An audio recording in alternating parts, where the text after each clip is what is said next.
Welcome. In this video, we're going to consider how to find the interval of convergence for some power series that are centered at 0.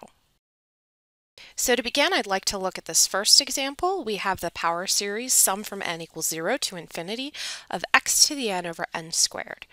So remember the technique when I'm going to work with a power series to find the interval of convergence is to either apply the ratio or root test in order to determine whether for what values of x the particular quantity converges or diverges. And I'm going to do that by computing out the limit via the ratio or root test and then setting it less than 1, and then I'll separately check the endpoints. So let's start with this first example.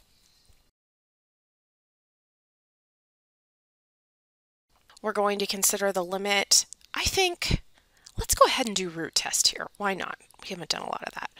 Limit n goes to infinity of the nth root of the absolute value of x to the n over n squared. And so that's the limit as n approaches infinity. I'm going to rewrite the nth root as raising something to the 1 over n power. And that I'm going to rewrite the absolute value of x to the n over n squared as just the absolute value of x raised to the nth power over n squared. Now I'm going to distribute that exponent to the top and bottom. So I have absolute x to the n over n divided by n to the 2 over n. So the numerator I see is just absolute value of x. The denominator is n to the 2 over n. So I'm going to factor the absolute x out of the limit. And then I'm going to rewrite this. I have 1 over n to the 2 over n.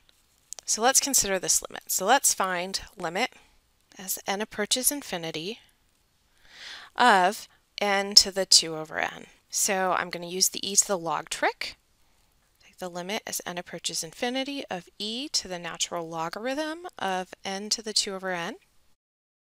So I get e raised to the limit as n approaches infinity of 2 over n times the logarithm of n. And so that's e raised to the limit as n approaches infinity of 2 times the natural logarithm of n over n. So that's infinity over infinity form. Let's switch to x's and then we can apply L'Hopital's rule. So now I'll apply L'Hopital's rule and take derivatives. 2 times 1 over x divided by 1, and so I get e to the limit as x approaches infinity of 2 over x, that's 0, so I get e to the 0, which is 1. Since the limit of the denominator is 1, I can say therefore that my limit, looking back up here, equals absolute x times 1. Okay. So I have that my limit is just the absolute value of x. So by the root test, then the series will converge if that limit, which was just the absolute value of x, is less than 1, and diverges when that's greater than 1. So I already know that my ratio of convergence, and I also know that -1 to 1 is a subset of the interval of convergence, which I often will abbreviate IOC for interval of convergence. So now I just need to check the endpoints. Because of the fact that absolute convergence implies convergence, it's always best to check the endpoint that makes the series positive. So that would be 1 in this case. So I'm going to set x equal to 1, plug that into my power series, n equals 0 to infinity of 1 over n squared. I'm really talking about sum n equals 1 to infinity of 1 over n squared. And that is convergent because it's a p series with p equals 2, which is greater than 1.